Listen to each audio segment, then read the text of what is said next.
অনেক অনেক দিন আগের কথা। ফুলকুঞ্জ নামের একটা ছোট্ট গ্রাম ছিল। সেই গ্রামে রমিজা নামের এক বিধবা মহিলা তার 3 মেয়েকে নিয়ে বাস করত।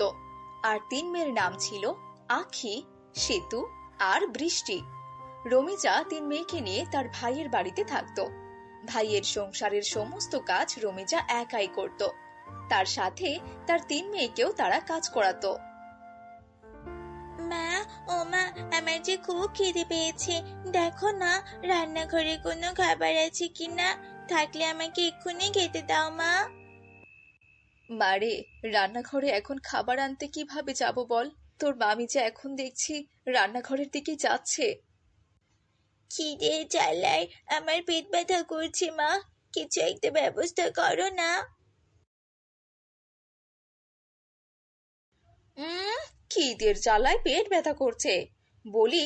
সকাল থেকে কি কাজটাই না করেছিস তুই? হ্যাঁ, যেইভাবে বলছিস মনে তো হচ্ছে না জানি তোদেরকে কতদিন থেকে আমি খাবার দেই না, এসে তো একবারে আমার ঘাড়ে চড়ে খাচ্ছিস। যত সব। বৌদি ভাই, তুমি অল্প কটা খাবারের জন্য আমার বাচ্চা মেয়েটাকে এতগুলো কথা শোনাচ্ছ। আজ যদি ওদের বাবা বেঁচে থাকতো তাহলে কি আর তোমাদের এখানে থাকতে হতো বলো? শোন রমিজা, এত ন্যাকামি করিস না তো। এসব কথা আবার কেউ শুনলে পরে আমার মান সম্মান বলতে কিচ্ছু থাকবে না। ঢং হয়েছে, একটু পর পর খিদে পেয়েছে। যা তো বৃষ্টি, আমরা এইমাত্র খেয়ে এলাম। ঘরটা গিয়ে পরিষ্কার কর, তারপর তোরা খাবার খেয়ে নিস। বুঝেছিস তো? এই বলে মামি সেখান থেকে চলে গেল। তখন রমিজা কেঁদে কেঁদে বলল, বিধাতা, কি আর বলবো তোমায়। 3টা মেয়ে নিয়ে আমায় কত কথা শুনতে হয়, তাও আবার সামান্য কটা খাবারের জন্য। তুমি কি আমার কপালে এই লিখে রেখেছিলে বিধাতা? মা, ও মা, থাক না মা, বাদ দাও। বাবা তো নেই, মামার বাড়িতে আশ্রয় পেয়েছি। নুন ভাত হলেও খেতে পারছি বলো, এটাই তো অনেক, তাই না? তুমি আর কষ্ট পেও না মা। আমি আর কখনো খাবার চাইবো না। চলো, এখন যা আছে আমরা তাই খেয়ে নেই মা। চলো। তারপর রমিজা তার 3 মেয়েকে নিয়ে খাবার খেয়ে নিল। সেদিন রাতে যখন 3 মেয়ে ঘুমাচ্ছিল, তখন রমিজা বসে বসে চিন্তা করছিল, সত্যি আমি তো আর নিজেও একটা টাকা ইনকাম করতে পারি না। আচ্ছা, আমি তো টুকটাক সেলাইয়ের কাজ করতে পারতাম। মেয়েদের জন্য অনেক জামা কাপড় সেলাইও করেছি। আমার কানের এই 2 জোড়া বিক্রি করে তো আমি কাপড় কিনে সেলাইয়ের কাজ শুরু করতে পারি। পরদিন রমিজা তার কানের দুল বিক্রি করে বাজার থেকে অনেকগুলো কাপড় কিনে নিয়ে আসে, আর সেগুলো দিয়েই টুকটাক সেলাইয়ের কাজ করতে থাকে। ও বাবা, এই দেখো দেখো, এখন দেখি সেলাইয়ের কাজ নিয়ে পড়ে আছিস। হ্যাঁ, নিজেটা তো দেখছি খুব চিন্তা করছিস। হ্যাঁ, সংসারের সমস্ত কাজ পড়ে আছে, এগুলোকে করবে শুনি? হ্যাঁ, আজ তোর ভাইকে দিয়ে সব কাজ করাবো। মামি, ও মামি, কি কাজ করতে হবে বলো? আমি তোমার সব কাজ করে দিচ্ছি মামি। শোন, আজ আমার মেয়ে পিঙ্কিকে বরপক্ষ দেখতে আসবে। অনেক আইটেমের খাবার দাবার রান্না করতে হবে, বুঝেছিস? যা তো রমিজা, এসব সেলাই কাজ এখন বাদ দে। শোন তোরা মেয়েরা, তোরা সবাই গিয়ে ঘর দোরগুলো ভালো করে ঝাড়মুছ দিয়ে জাঁকজমক করে ফেল, বুঝেছিস? কোথাও যেন একটু ময়লাও না থাকে। আচ্ছা ঠিক আছে বৌদি ভাই, আমরা তাহলে কাজে যাচ্ছি। ও হ্যাঁ, আর একটা কথা, শোন শোন, বরপক্ষ কিন্তু অনেক ধনী। তোরা কেউ কিন্তু ওদের সামনে যাবি না। তোদের ছায়াও যেন আশেপাশে আমি না দেখি। যদি দেখি না, মেরে একদম হাড্ডি গুড্ডি শ্মশানে পাঠিয়ে দেব, এই বলে দিলাম। ঠিক আছে মাম্মি, আমরা কেউই কাজ শেষে আমাদের রুম থেকে বের হব না। তুমি নিশ্চিন্ত থাকো।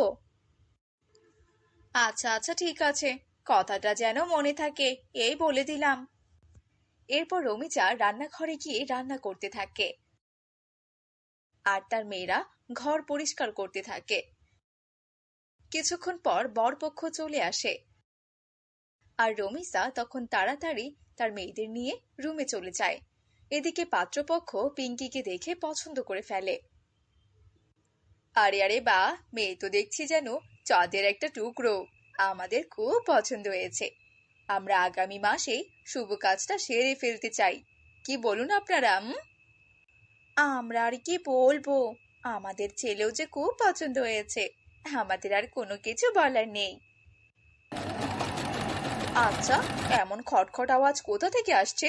উফ, আমার মাথাটা একদম ধরে যাচ্ছে। ঠিক আছে, তাহলে আমরা এখন উঠি, কেমন? সে কি কথা বলছেন? আপনাদের জন্য আমার মেয়ে নিজ হাতে রান্না করেছে, আপনারা খাবার খেয়ে নিন। আমি দেখছি এই শব্দটা কোথা থেকে আসছে। এই বলে পিঙ্কির মা দ্রুত রমিজার রুমে যায়। গিয়ে দেখে রমিজা সেলাই কাজ করছে, আর মেশিন থেকেই এমন খটখট শব্দ আসছে। এই দেখে পিঙ্কির মা তো ভীষণ রেগে যায়, আর তেলে বেগুনে জ্বলে ওঠে। বলি রমিজা, তোর কি আক্কেল জ্ঞান বলতে কোনো কিছু নেই রে? দেখছিস বাসায় মেহমান এসেছে, এখন কি তোর কাজ করার শখ জেগেছে? হ্যাঁ? না না বৌদি, আসলে আমি ভাবলাম ঘরে তো বসেই আছি, একটু কাজ করি, তাই আর কি। তাই আর কি? হ্যাঁ, আমার কথা কি তোদের গায়ে লাগে না নাকি? হ্যাঁ, নিজের মেয়েদের তো কখনো ভালো জায়গায় বিয়ে দিতেও পারবি না, তাই এখন আমার মেয়ের বিয়েও ভাঙতে চাইছিস, তাই তো? যেই দেখলি একটা ভালো জায়গা থেকে সম্বন্ধ এসেছে, অমনি লেগে গেলি কি করে বিয়েটা ভাঙা যায়, তাই না রে? বৌদি, তুমি আমাকে অযথা ভুল বুঝছো, আমি তো শুধু সময়টা কাজে লাগাতে চেয়েছিলাম। দাঁড়া দাঁড়া, তোর সময় আমি কাজে লাগাচ্ছি, কাজ করাচ্ছি তোকে। এই সব কাপড় এখন আমি নদীতে ফেলে দিয়ে আসবো, এই বলে দিলাম। না না মামি, এমনটা করো না মামি। মা যে তার কানের জিনিস বিক্রি করে এই কাপড়গুলো কিনে নিয়ে এসেছে, দয়া করে তুমি এমনটা করো না মামি, দাও কাপড়গুলো দিয়ে দাও। কিন্তু রমিজার বৌদি কোনো কথাই শুনলো না, হাতে কাপড়গুলো নিয়ে সোজা নদীতে ফেলে দিয়ে আসলো। এদিকে খাবার শেষে বরপক্ষ চলে গেল। এভাবেই সেই মাসটা কেটে গেল। দেখতে দেখতে পিঙ্কির বিয়ের দিনও চলে আসলো। তখন রমিজার বৌদি গিয়ে রমিজাকে বলল, শোন রমিজা, আজ আমি আর তোর সাথে কোনো রাগ দেখাবো না রে। কাল আমার মেয়ের বিয়ে বলে কথা, অনেক টাকা খরচা করে মেয়েকে বড় ঘরে আমি বিয়ে দিচ্ছি। তবে একটা কথা কি জানিস তো, তোর মেয়েদের তো আর ভালো জামা কাপড় নেই বল। বলি, কাল অনুষ্ঠানে আর তোদের যাওয়ার কোনো দরকার নেই, ওখানে এসব বড় বড় লোকেরা থাকবে, বুঝতে পারছিস তো ব্যাপারটা? তুমি কোনো চিন্তা করো না বৌদি, আমি বা আমার মেয়ে কেউই আগামীকাল ঘর থেকে বেরি হব না, তুমি দেখে নিও। সেটা অবশ্য তোদের ব্যাপার, তবে দেখিস ঘর থেকে বের হতে পারিস আর না পারিস, মেয়েদের যদি ভালো ড্রেস পরাতে পারিস তাহলে কিন্তু আসিস। ভালো ড্রেস আর কই পাবো বলো, কাপড়ও তো নেই যে মেয়েদের একটা করে জামা বানিয়ে দেব। ও মা, কাপড় নেই তো কি হয়েছে, ওই যে পাটের বস্তাটা আছে না, ওটা দিয়ে জামা বানিয়ে ফেল। এই বলে পিঙ্কির মা সেখান থেকে চলে গেল। তখন রমিজার তিন মেয়ে এসে বলল, মা, ও মা, বাড়িঘর দেখো কত সুন্দর করে সাজাচ্ছি, কাল মনে হয় পিঙ্কি আপুর বিয়ে, আমরা কাল অনেক ভালো ভালো খাবার খাবো, তাই না বলো? আর বিয়েতে অনেক আনন্দ করব। মা, আমাদের তো ভালো কোনো জামা নেই, তুমি আমাদের একটা করে নতুন জামা বানিয়ে দাও না গো। ঠিক আছে মা, তোরা কোনো চিন্তা করিস না, আমার কাছে তোদের জামা বানানোর মতো কোনো কাপড় নেই, তবে পাটের বস্তা তো আছে, এই পাটের বস্তা কেটে আমি তোদের জন্য জামা বানিয়ে দিচ্ছি সোনা। তারপর রমিজা পাটের বস্তা দিয়ে তিন মেয়ের জন্য তিনটা লেহেঙ্গা বানিয়ে দিল।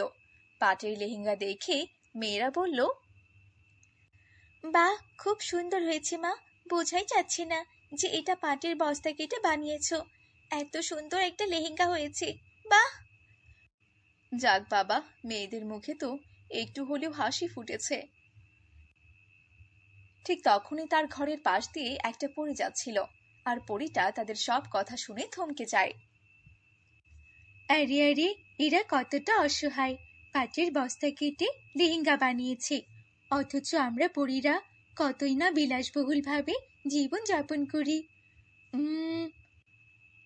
আমি বরং এদের লেহেঙ্গাগুলোকে জাদুর লেহেঙ্গা বানিয়ে দেই। তারপর পরী তার জাদু দিয়ে বাইরে থেকে লেহেঙ্গাগুলোর উপর জাদু করলো। আর 3টা লেহেঙ্গায় জাদুর হয়ে গেল।